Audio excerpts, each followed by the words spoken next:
voltar? Vamos. Sim. Vamos. Então, vamos lá. Deixa eu só compartilhar de novo a tela para a gente continuar. Já pus para gravar, tá? Tá aí para todo mundo?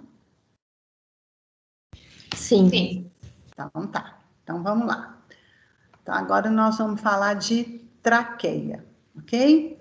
Então, vamos passar aqui primeiro para a gente lembrar, só fixação mesmo, ó. Que estrutura que é essa aqui que eu estou passando a mãozinha nela, ó? Que estrutura que é essa? É o osso Ocioide. ióide. Isso, o ocioide. Que estrutura que é essa daqui? Cartilagem tireoide. Isso, cartilagem tireoide. E essa daqui? Cricoide. Cartilagem cricoide. Como que chama essa membrana conjuntiva aqui, ó? Que está ligando o ióide à tireoide? Tiroioide. Membrana tireoide. E essa daqui? Cricotireoide. Cricotireoide. Isso. Então, agora, nós vamos ver a traqueia. Então, vamos só recapitular, ó. O ar, ele entra no nariz, ele passa pelo vestíbulo nasal, onde ele é filtrado. Depois, ele passa pela cavidade nasal, onde a mucosa dessa cavidade aquece e umedece o ar. Aí ele chega na coana. Da coana, o ar vai passar pela nasofaringe. Lá nós encontramos a tonsila faríngea, que é uma massa de tecido linfóide e que tem a função de proteção biológica. Então, ele vai retirar do ar inspirado alguns micro-organismos que possam complicar a situação do trato respiratório. Passa pela orofaringe, também lá nós encontramos a tonsila palatina, que tem a mesma função da tonsila faríngea, e da orofaringe, o alimento passa pelo ádito da laringe, o ar passa pelo ádito da laringe e alcança a cavidade da laringe. Nessa cavidade da laringe, o ar passa através de uma abertura circundada pela cartilagem cricoide, ela alcança a traqueia. Então, ó, a traqueia, ela tem como limite superior a cartilagem cricoide e como limite inferior, a traqueia tem um ponto que a gente chama de bifurcação ou carina, que é o ponto onde a traqueia se divide nos dois brônquios principais, tá? Então, esses são os limites da traqueia. Ela se estende da cartilagem cricoide até a bifurcação, que também pode ser chamada de carina. Então, a traqueia ela é um tubo semicartilaginoso. Por que a gente fala que ele é semicartilaginoso?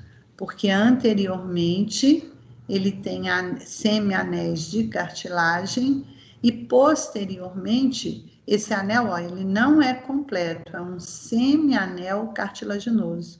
E posteriormente as extremidades desse semianel vai ser fechada por um músculo, que é o músculo traqueal. Por isso que a gente fala que a constituição dele é semicartilaginosa. Essa traqueia, ela tem por volta de 16 a 20 semianéis cartilaginosos, e esses anéis, eles estão ligados anteriormente por uma estrutura fibrosa que a gente chama de ligamento anular. Então, cada um desse anelzinho branco aqui, ó, representa um ligamento anular. É uma lâmina conjuntiva que mantém os anéis, os semianéis traqueais conectados anteriormente.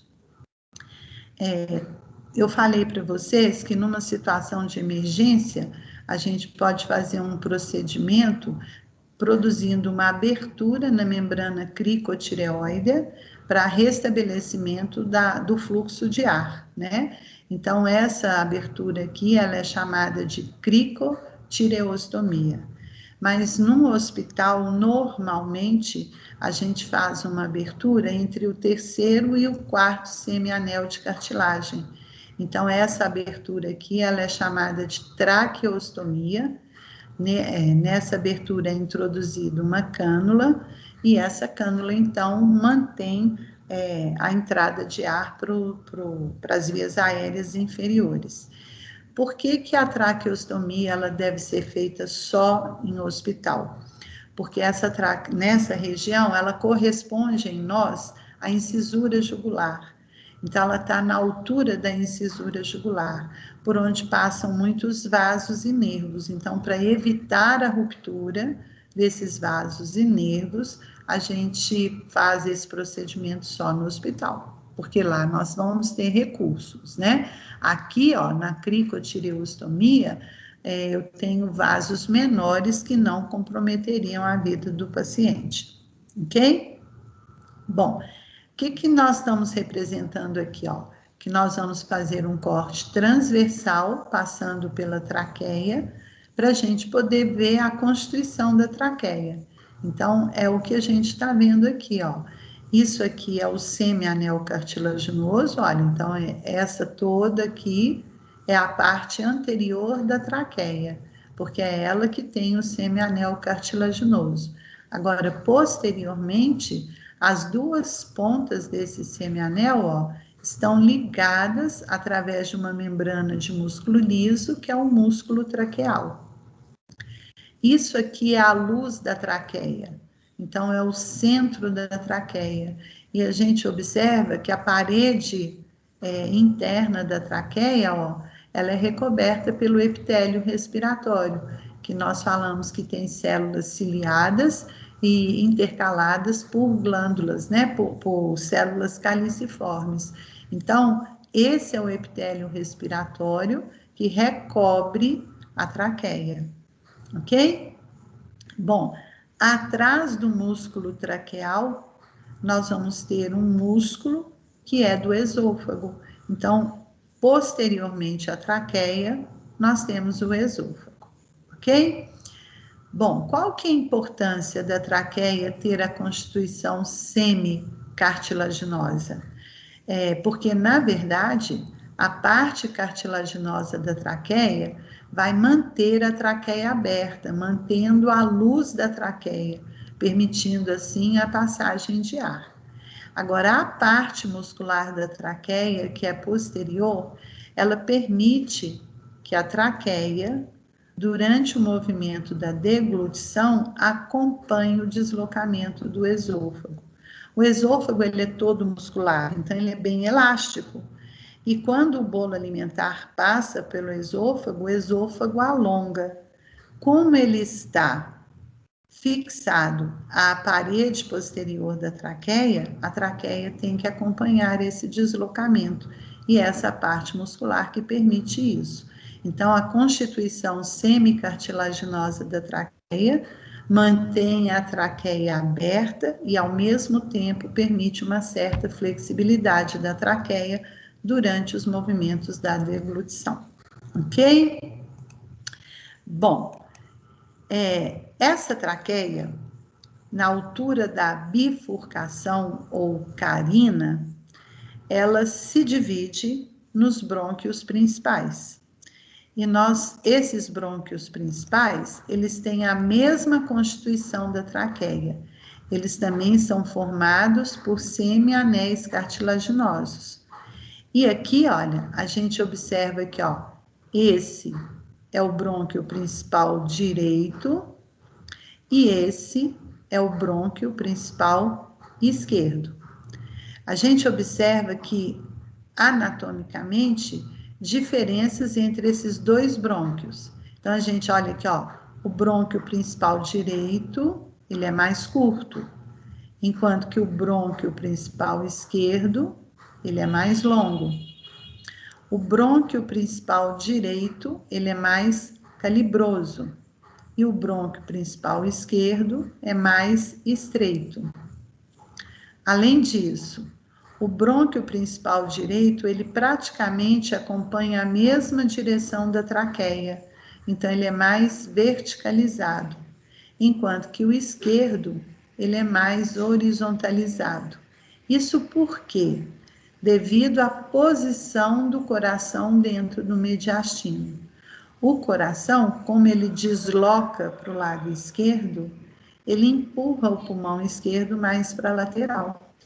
E o brônquio principal, tanto o direito quanto o esquerdo, eles têm que entrar dentro do pulmão.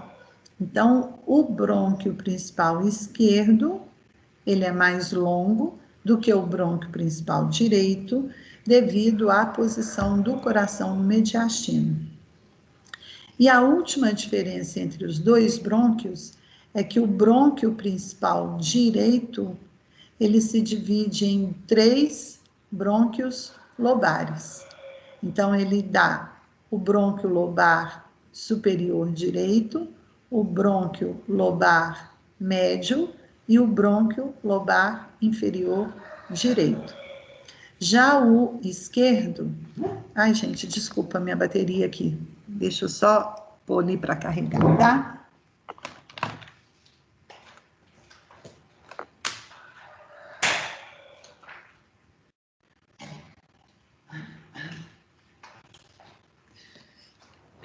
E aqui, olha, o brônquio principal esquerdo, ele dá o brônquio lobar superior esquerdo e o brônquio lobar inferior esquerdo. Então, ele só dá 2 brônquios lobares. Esses brônquios lobares se ramificam e vão dar os brônquios segmentares. A mesma coisa aqui, ó, isso aqui é um segmentar, um segmentar, um segmentar, eles vão se ramificando. E esses brônquios segmentares dão origem aos bronquíolos. O que a gente observa em relação aos semianéis cartilaginosos na região do brônquio?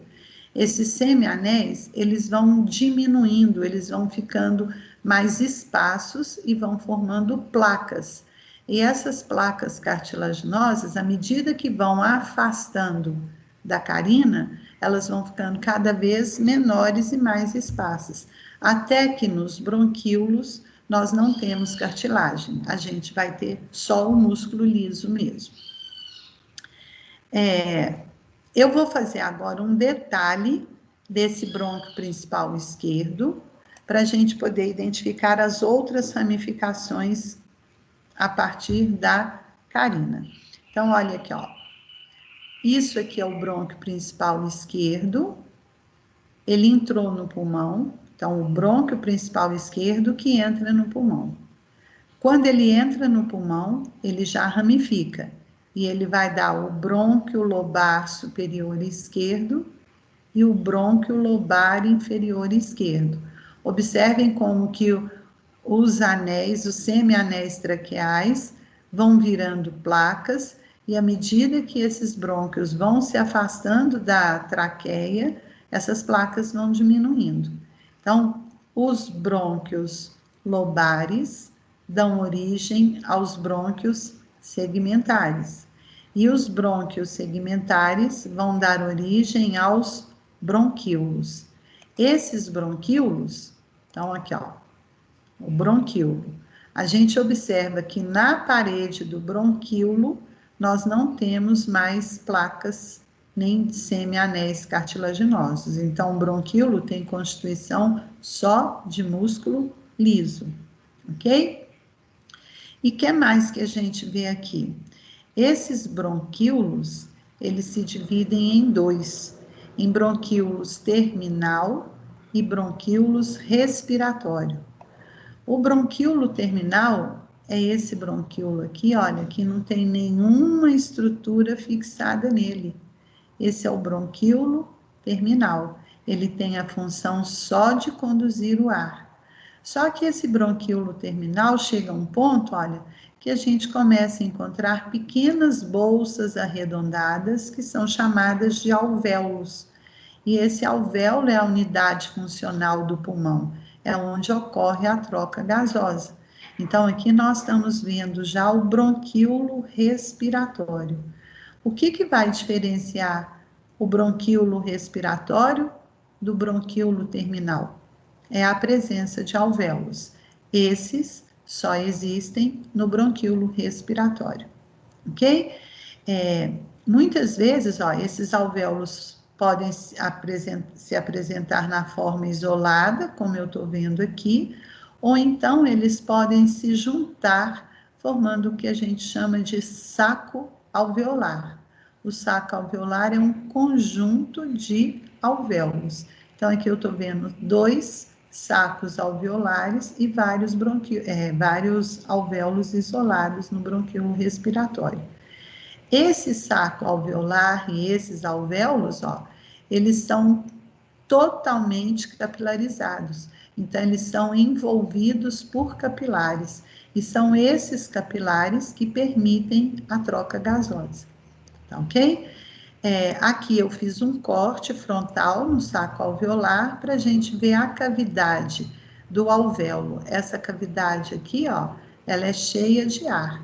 E através desses capilares que estão em contato com esses alvéolos, que nós vamos realizar a troca gasosa.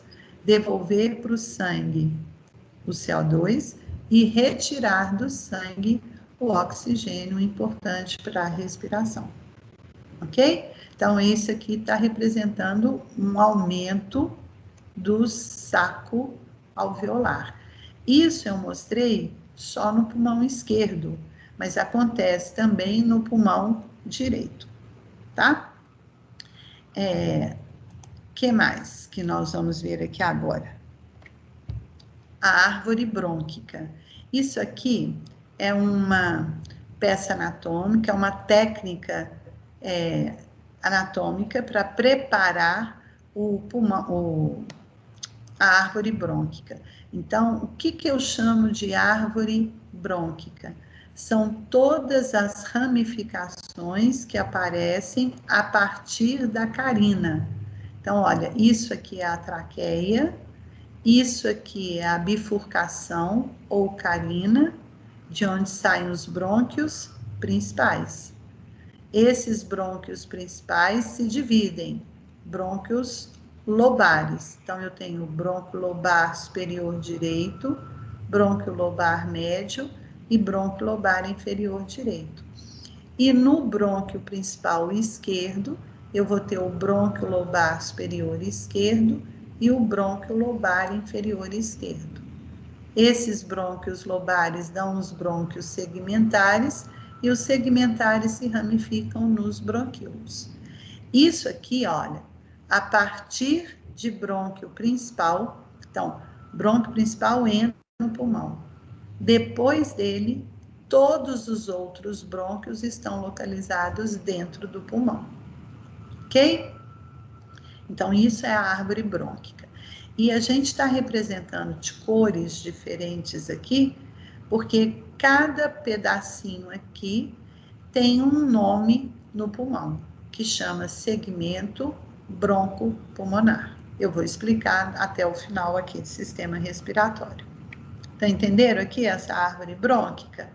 Qual que é a função dos brônquios? Até o bronquíolo terminal, a função é condução do ar. Quando chega no bronquíolo respiratório, devido à presença dos alvéolos, a função dele é troca gasosa. Bom, aí chega no pulmão. Isso aqui é uma foto de uma peça anatômica real, né? Então, nós vamos ter 2 pulmões. Esses pulmões, eles têm um formato piramidal, cujo ápice é superior e a base é inferior, e essa base se apoia no músculo diafragma. Cada pulmão com o seu envoltório, que é a membrana serosa, que a gente denomina pleura, estão localizados, né, nos compartimentos pulmonares ou compartimentos pleurais, que são os espaços laterais dentro da cavidade torácica, porque o espaço medial da cavidade torácica é o mediastino, onde a gente encontra o saco pericárdico com o coração. Aqui, isso que eu estou vendo, ó, é o pericárdio fibroso. E olha como ele está intimamente fixado no diafragma. Então, essas estruturas que ligam o saco pericárdico ao diafragma, que eu chamo de ligamento frênico pericárdico ou pericárdico frênico. É a fixação do saco pericárdico no músculo diafragma. Que corte que eu fiz aqui nessa peça? Qual foi o corte usado para essa peça? Coronal? Corte o quê? Não ouvi. Pode ser coronal? Pode. Coronal ou frontal.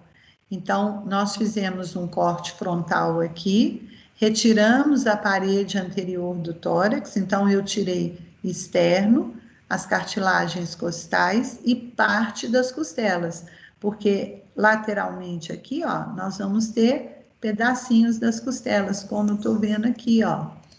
Olha aqui, ó. Isso aqui é uma costela, isso aqui é uma costela, isso aqui são os músculos intercostais, ó, entre as costelas. Então, eu tô vendo só uma parte das costelas aqui, ok? Então, uma visão geral dos pulmões dentro do compartimento pulmonar, que é a cavidade lateral do tórax, ok? Agora eu vou isolar esse pulmão. Então, nós vamos tirar o pulmão de dentro da cavidade torácica. Só uma coisa aqui, antes disso. O coração, ele é envolvido por uma membrana fibrocerosa, que é o pericárdio. Essa parte que eu estou vendo do pericárdio é o pericárdio fibroso. O pericárdio seroso está interno, eu não consigo ver. Os pulmões, eles são revestidos por uma membrana serosa, que é a pleura. Toda membrana serosa, ela tem um folheto parietal e um folheto visceral. O visceral é o que está agarradinho aqui no pulmão, ó. É o que está dando esse brilho no pulmão. Então, aqui é a pleura visceral, que é também chamada de pleura pulmonar, que está em contato direto com o pulmão. A pleura parietal, ela está recobrindo internamente a parede do tórax. Então, ela recobre a pleura parietal, ela tem uma parte costal, quando ela está recobrindo a região das costelas e dos músculos intercostais. Ela tem uma parte diafragmática, porque ela cobre a parte superior do diafragma, e ela tem uma parte mediastínica, que é a parte que está voltada para o mediastino. Então, a pleura parietal é dividida nessas três regiões: costal, diafragmática e mediastínica. Ok? Então, vamos tirar agora o pulmão. E eu vou começar aqui do pulmão direito. Olhem bem aqui, ó. Eu falei que o pulmão tem um formato piramidal. Ele tem um ápice, que é superior, e ele tem uma base, que é inferior. Essa base do pulmão pode também ser chamada de face diafragmática, porque é a parte do pulmão que está apoiada no diafragma. Essa face do pulmão mais convexa aqui, ó, ela é chamada de face costal, porque aqui está em contato com as costelas. E essa face toda irregular do pulmão, eu chamo de face mediastínica, que é a face que está olhando para o mediastino. Então, nessa figura anterior aqui, olha, essa daqui é a face costal, toda ela. A que está aqui de baixo é a face diafragmática. E essa que está olhando aqui para o mediastino é a face medial. ou mediastínica. Quando a gente tira o pulmão, fica mais fácil de ver as faces totalmente, ok? Bom, existem diferenças entre pulmão direito e pulmão esquerdo. Que diferenças que são essas? Então, primeiro, o pulmão direito, ele é mais largo do que o pulmão esquerdo. Por quê? Vou mostrar o pulmão esquerdo para vocês verem aqui, ó. O pulmão esquerdo, ele é mais estreitado, devido à posição do coração. Como o coração encaixa no contorno do pulmão esquerdo, ele estreita esse tecido pulmonar aqui. Então, o pulmão direito é mais largo do que o pulmão esquerdo. Outra coisa, dentro do compartimento pulmonar, o pulmão direito ele é mais alto, porque o lado direito do diafragma é mais alto do que o lado esquerdo. Então, o pulmão fica numa altura superior do que o pulmão esquerdo. Eu não sei se na figura anterior dá para ver isso. Ligeiramente, né? O lado direito do diafragma eu chamo de cúpula direita. A cúpula direita do diafragma, ela é mais alta do que a cúpula esquerda, porque abaixo do diafragma eu tenho o fígado, e o fígado ele é um órgão muito volumoso, então ele eleva essa cúpula direita. Então, por isso que normalmente o pulmão direito tem uma posição mais alta dentro da cavidade torácica. Outra diferença, o pulmão direito, ele é dividido em 3 pedaços. Cada pedaço do pulmão direito é um lobo. Então, eu tenho lobo superior direito, lobo médio e lobo inferior direito. Por isso, gente, que os brônquios lobares são 3 do lado direito, porque cada lobo recebe o ar através de um brônquio lobar, ok? Então, lobo superior direito, lobo médio, lobo inferior direito. Quem que separa o pulmão em lobos? São reentrâncias profundas que a gente chama de fissuras. Então, olhem bem aqui, ó. Pulmão direito tem 2 fissuras. Ele tem a fissura horizontal, que está separando o lobo superior direito do lobo médio. E ele tem a fissura oblíqua, que separa o lobo inferior dos lobos superior e médio. Então, isso é característica de pulmão direito. 3 lobos e 2 fissuras. E isso é facilmente identificado na face costal do pulmão. Na face medial, aqui como é desenho, ficou fácil de ver, né? Então, isso aqui seria a fissura oblíqua, essa daqui é a fissura horizontal, e aqui eu tenho lobo superior, lobo médio e lobo inferior. Agora, olhem bem, só na face medial nós vamos identificar uma abertura que a gente chama de hilo pulmonar. Vamos entender o que significa hilo. Hilo é uma região onde entra e sai a estrutura. Isso é a definição de hilo. Agora, o que é hilo pulmonar? Porque eu vou ver hilo no rim, eu vou ver hilo no baço, eu vou ver hilo no ovário. Então, o que é hilo pulmonar? É uma região no centro da face medial do pulmão, aonde entram e saem estruturas. Então, a região é o hilo, ok? O conjunto das estruturas que passam no hilo, eu chamo de pedículo. No caso aqui, pedículo pulmonar. Então, esses elementos que estão ocupando o hilo, entrando ou saindo do hilo, em conjunto, recebe o nome de pedículo pulmonar. Todo pedículo tem que ter artéria, veia, nervo, linfático e um tubo que caracteriza o sistema que você está estudando. No caso do pedículo pulmonar, eu vou ter artéria pulmonar, veias pulmonares e brônquio principal, que é a estrutura que está entrando no pulmão.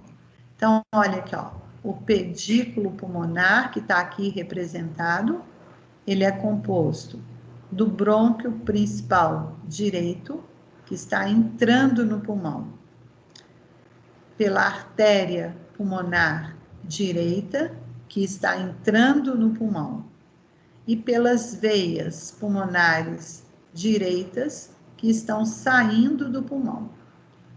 Nervos e linfáticos, a gente nunca vê na peça anatômica, nem no modelo anatômico, porque eles são muito finos, muito frágeis. E aí, na hora que a gente vai tirar o pulmão da cavidade torácica, eles se rompem. Então, dificilmente a gente vai conseguir ver nervo e linfático no hilo pulmonar. Então, entenderam aqui o que é o hilo? Alguém ia perguntar alguma coisa? Israel, eu fiquei com uma dúvida. Pedículo tem essa estrutura que você falou, da veia, artéria, e uma estrutura comum do órgão. E no caso da vértebra, que tem pedículo? Não, pedículo ósseo. Então, não tem nada a ver com essa definição aqui de pedículo nosso agora. O pedículo em peça mole é formado pelas estruturas que entram e saem de um determinado órgão. Lá na vértebra, o pedículo é uma estrutura óssea, né, que liga corpo aos processos. Ok? Ok, obrigado. De nada. Então, gente, ó, aqui no pulmão direito, os elementos do pedículo obedecem essa sequência aqui, ó, de superior para inferior. No pulmão direito, a estrutura mais alta do pedículo é o brônquio principal direito. Depois vem a artéria pulmonar e as veias pulmonares. Agora vamos ver pulmão esquerdo. Pulmão esquerdo. Ele tem o mesmo formato piramidal, ele tem um ápice e uma base. Essa é a face costal do pulmão esquerdo, essa aqui e essa aqui é a face diafragmática, e essa é a face medial ou mediastínica, ok? O que a gente vê no pulmão esquerdo? Que ele só tem dois lobos, o lobo superior esquerdo e o lobo inferior esquerdo. E só tem uma fissura, que é chamada de fissura oblíqua, que está separando o lobo superior do lobo inferior. O que mais diferencia esse pulmão do direito? No pulmão esquerdo, no lobo superior do pulmão esquerdo, nós encontramos uma reentrância, que é chamada de incisura cardíaca, que é a marca, que é a impressão que o coração deixa na superfície do lobo superior, por ele estar deslocado mais para a esquerda. Então, a gente vai ter aqui a incisura cardíaca. Só existe no pulmão esquerdo. No pulmão direito, não existe. Aí eu vou para a face medial aqui, olha. Essa é a face medial do pulmão. Como que eu vou chamar essa região aqui nessa face medial? Qual que é o nome? Não, a região. Hilo pulmonar. Isso. Agora, como é que chama o conjunto dessas estruturas que está localizado no hilo? Pedículo. Pedículo. O que eu tenho que ter num pedículo? No caso, pedículo pulmonar. O que eu tenho que ter? Veias, artérias e a estrutura do órgão, que no caso é o brônquio. Isso. Então, olha aqui, ó. No pulmão direito, nós vimos que a estrutura mais alta do pedículo é o brônquio principal, seguido da artéria pulmonar e das veias pulmonares. Agora, no pulmão esquerdo, a estrutura mais alta do pedículo é a artéria pulmonar. Depois está entrando. Depois eu tenho o brônquio principal esquerdo, que também está entrando no pulmão, e inferiormente eu tenho as veias pulmonares. Então, no pedículo pulmonar, direito e esquerdo, artéria e brônquio troca de posição. No esquerdo, a artéria é a estrutura mais alta, e no direito, o brônquio é a estrutura mais alta. Entenderam aqui? Lá na peça, nós vamos ver isso. No modelo, isso não está correto, não foi representado corretamente. Mas a gente vai ter a aula onde a gente vai ver as peças anatômicas. E lá na peça anatômica, a gente vai observar essa diferença nitidamente. E como que eu vou diferenciar o brônquio da artéria? O brônquio tem cartilagem na sua constituição. Então, a parede do brônquio, ela é bem espessa e bem rígida, devido à presença da cartilagem. Agora, como que eu diferencio uma artéria da veia? Vocês aprenderam lá na histologia que a camada muscular da veia, ela é menos desenvolvida do que da artéria. Então, na veia, como não tem sangue passando ali, as paredes da veia colabam, elas se juntam. Então, a veia, vocês vão ver elas com as paredinhas, uma agarradinha na outra. E a artéria, a gente vê ela abertinha. Ok? Que mais que eu estou vendo aqui nessa face medial do pulmão esquerdo? A incisura cardíaca, ela está bem nítida aqui. E isso aqui, olha, que está contornando o hilo pulmonar, isso aqui é o arco da artéria aorta, porque ele cruza para a esquerda, né? Então, isso aqui é a impressão que a artéria aorta deixa no contorno do hilo pulmonar esquerdo. Ok? Então, essas são as... Oi? Cajado da aorta ainda se usa essa terminologia ou não? Alguns livros falam cajado da aorta, mas isso não é nome anatômico. O nome anatômico é arco aórtico, ok? Tá bem, tá certo, obrigada. De nada. Bom, terminamos aqui a descrição do sistema respiratório. Agora, olha aqui, ó. A principal... desculpa, não terminamos, não. Eu tenho que falar do segmento broncopulmonar. A unidade funcional do pulmão é o bronquíolo respiratório com seus alvéolos. Então, é o alvéolo. Onde tem alvéolo, tem hematose, então tem a troca gasosa. Então, ali é onde está acontecendo a função do pulmão. Então, a unidade funcional do pulmão é o alvéolo. Agora, o pulmão, ele tem uma unidade cirúrgica, que eu chamo de segmento broncopulmonar. Por que que ele é a unidade cirúrgica do pulmão? Porque é a parte do pulmão que pode ser retirada sem comprometer a função do restante do pulmão. Por que que isso acontece? Olha na figura aqui, olha. Essa figura que eu estou ampliando aqui agora, ó. Isso aqui é a traqueia. Essa região da traqueia aqui, ela é anterior ou ela é posterior? Anterior. Como que você sabe que é anterior? Por causa da anéis. Isso. Ó, a gente não pode falar por causa dos anéis, por causa do semianel de cartilagem, tá? Porque quando você fala anel, você dá a ideia dele fechadinho. Então, devido à presença dos semianéis cartilaginosos. Como é que chama essa parte da traqueia aqui? Carina. Carina. E a partir da carina, a traqueia se divide em quê? Brônquio principal, Brônquios direito e principais. esquerdo. Isso, brônquios principais, direito e esquerdo. Esses brônquios principais, eles podem também ser chamados de brônquios de primeira ordem, porque é a primeira divisão depois da carina. Os brônquios principais, eles que fazem parte do pedículo pulmonar. Então, eles que vão entrar dentro do pulmão, porque os outros brônquios estão todos dentro do pulmão.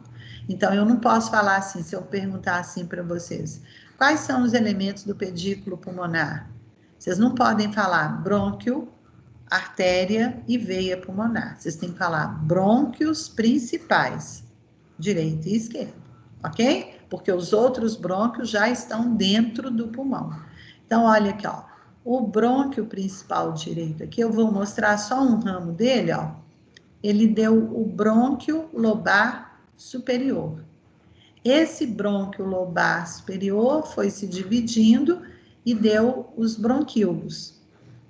Então, cada brônquio lobar se divide em brônquios segmentares e os brônquios segmentares se dividem nos bronquíolos. Então, olhem bem aqui, ó. Esse brônquio segmentar vai levar o ar para a parte do ápice do pulmão. Então, isso é um segmento broncopulmonar. É uma área do pulmão, mais o brônquio segmentar que está relacionado com ele. Esse brônquio segmentar, ele é acompanhado de artéria e veia segmentar. Então, essa parte do pulmão, se eu retirar o ápice desse pulmão aqui, ó, eu não vou comprometer o funcionamento do restante do pulmão, porque cada pedacinho dele recebe o ar através de um brônquio segmentar. Então, aqui eu estou mostrando as divisões dos brônquios. Agora aqui, ó, estão representados os segmentos broncopulmonares. Cada pedacinho aqui do pulmão tem oxigênio e nutrientes através de um segmento, de um brônquio segmentar, com os vasos correspondentes a ele. Então, se eu tirar o ápice do pulmão direito, o restante do pulmão continua funcionando normalmente, porque ele continua recebendo oxigênio e nutrientes. Entenderam? Aqui, por que é a unidade cirúrgica? Porque eu posso tirar sem comprometer a função do restante do pulmão. Tudo bem? Pessoal, Sim. tudo bem? Sim. Ótimo. Sim. Bom, então agora vamos continuar aqui. Eu vou finalizar respiratório, fazemos outro intervalo e aí a gente volta com o digestório, tá? Bom, a gente falou de sistema respiratório e falamos que a principal função dele é a troca gasosa. Para realizar a troca gasosa, o ar tem que entrar e sair dentro do pulmão. E para ele entrar e sair do pulmão, eu tenho que ter diferenças de pressão. Senão o ar não faria esse trânsito aí. E como que eu tenho essas diferenças de pressão? Por ações musculares. Então, olhem bem aqui, ó. Aqui eu estou com uma figura da cavidade torácica como um todo. Então, eu tenho aqui o externo, as cartilagens costais, as costelas, e esse músculo aqui dentro, ó, esse músculo todo aqui, é o músculo diafragma, que vai separar a cavidade torácica da cavidade abdominal. Bom, para ocorrer a diferença de pressão, eu tenho que aumentar os diâmetros dessa cavidade torácica, porque aí a pressão aqui dentro fica menor e o ar entra dentro dos pulmões. Quais são os diâmetros que eu tenho aqui? Ó, eu tenho um diâmetro longitudinal da cavidade torácica, eu tenho o diâmetro transversal ou látero-lateral, que é o diâmetro de um lado ao outro da cavidade torácica, e eu tenho o diâmetro antero-posterior, que é o diâmetro que vai do externo até as vértebras torácicas lá atrás. Então, eu tenho que aumentar esses diâmetros para que a pressão dentro da cavidade torácica fique menor e o ar passe do meio externo para dentro dos pulmões. Bom, para aumentar esses diâmetros, longitudinal, transverso e antero-posterior, eu tenho que contrair músculos, eu tenho que realizar contração muscular. Então, vamos começar aqui, ó. Como que eu aumento o diâmetro longitudinal do tórax? Por contração do músculo diafragma. Observem aqui, olha, que o músculo diafragma, ele tem uma convexidade que fica olhando para o tórax. E a parte côncava dele olha para o abdômen. Então, durante a mecânica respiratória, quando o músculo diafragma contrai, ele puxa essa convexidade para baixo, deixando o diafragma mais plano aqui, ó. Então, ele vai puxar o músculo diafragma para baixo, deixando o diafragma mais plano, o que aumenta o diâmetro longitudinal da cavidade torácica.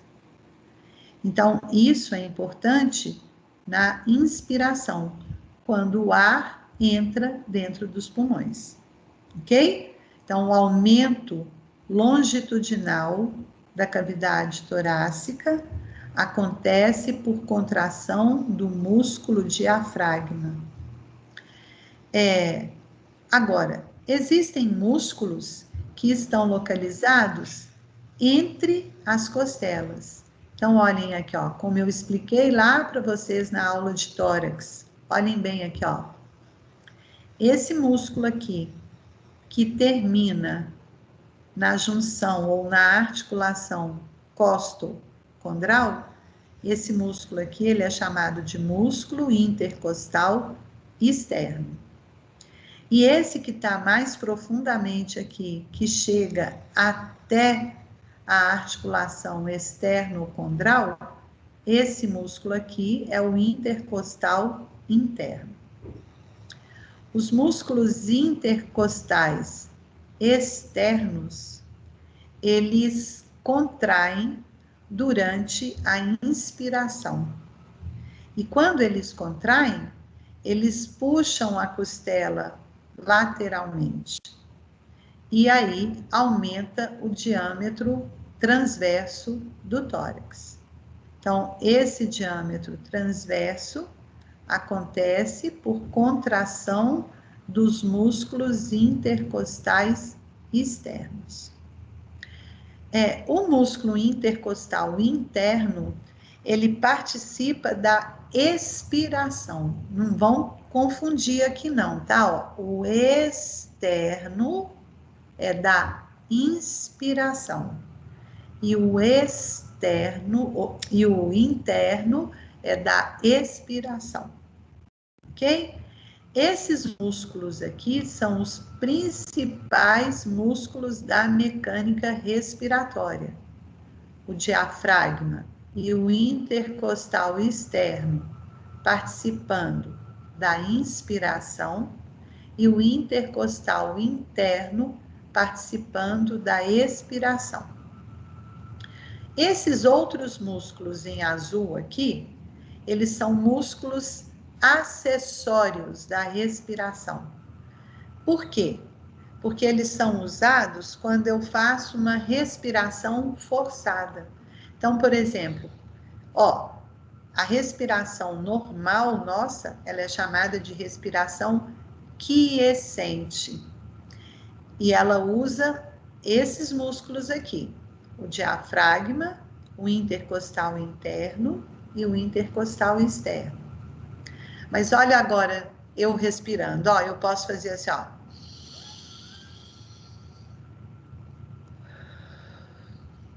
eu fiz uma inspiração forçada. Então, isso é comum quando eu vou levantar peso. A gente faz uma inspiração forçada. E aí, além desses músculos, esses músculos também trabalham na inspiração forçada. Por isso que eles são chamados músculos acessórios da inspiração, porque eles auxiliam os principais durante a respiração. E quais são esses músculos acessórios? Nós já vimos quase todos eles. Então, olha aqui, ó. Esse aqui é o serrátil anterior, que nós já estudamos na anatomia do tórax. Esse lá dentro é o transverso do tórax, que também já estudamos. Agora, esses dois aqui, nós não vimos e nós só vamos estudá-los na anatomia 3. Então, esse aqui é o esternocleidomastoideo e esse daqui é o escaleno. Esse aqui, gente, é esse músculo lateral do pescoço aqui, ó. Esse é o esternocleidomastoide. Agora, esse daqui não dá para a gente ver na superfície do pescoço, ok? Por que que eles são acessórios? Porque eles estão fixados nos ossos da cavidade torácica. Então, quando eles contraem, eles movem esses ossos, aumentando os diâmetros da cavidade torácica. Isso, então, é músculos inspiratórios, e exceto o intercostal interno, que é expiratório. Agora, vamos ver aqui, ó. Para aumentar o diâmetro do tórax, a gente já viu que a gente tem o diâmetro longitudinal, que é aumentado pela contração do músculo diafragma. Então, olhem bem aqui, ó. Isso vermelhinho aqui é o músculo diafragma. Quando ele contrai, ó, ele é puxado para baixo. E aí, olha para onde que ele vem. Então, ele vai aumentar esse diâmetro longitudinal. Agora, eu aumento o diâmetro antero-posterior. Então, olha bem, o externo é deslocado para frente e para cima. Por quê? Devido à contração dos músculos intercostais. Quando os músculos intercostais contraem, eles elevam as costelas. Como a costela está presa no externo, ela empurra o externo para frente e para cima. Então, esse aumento do diâmetro aqui, o diâmetro antero-posterior, também é resultado da contração dos músculos intercostais externos. Olha como que os músculos, como as costelas, elas são oblíquas em relação ao externo, estão vendo? Então, na hora que esse músculo aqui contrair, além dele puxar a costela para o lado, como a costela está indiretamente fixada no externo, ela empurra o externo para frente. Então, ela aumenta tanto o diâmetro transverso, quanto o diâmetro antero-posterior. Aqui, esse movimento, onde o externo é deslocado para frente e para cima, eu chamo de movimento de alça de balde, que corresponde ao aumento do diâmetro antero-posterior do tórax. É como se o externo fosse a alça do balde. Então, na hora que ele contrai, ó, eu elevo o externo, aumentando o diâmetro transverso, o diâmetro antero-posterior do tórax. E, ó, falei errado, gente, desculpa. Esse movimento chama movimento de braço, alça de balde. Falei certo então, né? Agora olha o outro. Aqui, na inspiração, a cavidade torácica, ela está aumentada e o ar está entrando nos pulmões. Então, eu aumento a cavidade torácica para frente, eu aumento a cavidade torácica para baixo, e eu aumento a cavidade torácica para os lados. Aqui, a inspiração é a parte ativa da mecânica respiratória. Por que ativa? porque eu tenho contração muscular, eu tenho gasto de energia. Na expiração, a cavidade torácica diminui de tamanho, só que aqui é a parte passiva da respiração, porque aqui é só a própria retração elástica do pulmão que empurra o ar para fora do pulmão, realizando a expiração. Então, essas são as figuras que representam a inspiração, aumento de todos os diâmetros da cavidade torácica, e expiração, a diminuição desses diâmetros. Professora, Oi? a senhora pode repetir, por favor, só a movimentação da alça de balde? Posso. Deixa eu só ver se eu tenho... Não, então aqui é a última figura mesmo. Eu acho que eu passei... o movimento de alça de balde olha, as costelas estão oblíquas, não estão? Em relação ao externo. Sim. Na contração do intercostal externo, as costelas vão para o lado, como se eu estivesse elevando a alça do balde. Então, a alça de balde é o movimento que ocorre por contração dos músculos intercostais externos, e aí essa contração eleva superolateralmente a costela e aumenta o diâmetro transverso do tórax. Esse é o alça de balde. Agora tem o braço de bomba, que também é realizado por contração dos músculos intercostais externos, porque no mesmo momento que ele puxa a costela para fora e para cima, ele empurra o externo para frente. Isso é chamado braço de bomba. E esse braço de bomba aumenta o diâmetro antero-posterior do tórax. Então, quando eu vou nessa figura aqui, ó, o antero-posterior é o braço de bomba, onde o externo desloca para frente. E o alça de balde é o lateral, é quando as costelas são deslocadas lateralmente. Esse é o alça de balde. Tanto o braço de bomba quanto o alça de balde, eles são resultados da contração dos músculos intercostais externos. Ok? Sim, obrigada, professora. De nada. Bom, deixa eu ver quantas horas. Nem sei por onde anda meu celular. Tá aqui. São exatamente 10h17.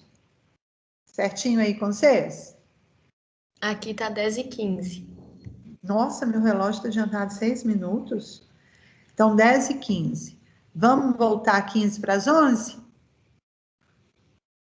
Pode ser. Pode ser? 15 para as 11, então a gente retorna. Alguém gostaria de fazer alguma pergunta em relação a esse assunto que nós acabamos de falar? Traqueia, brônquio e pulmões, ela é mais fácil do que o início do sistema respiratório, né? O que vocês acharam? Tá tranquilo de acompanhar, Esther. Tá tranquilo?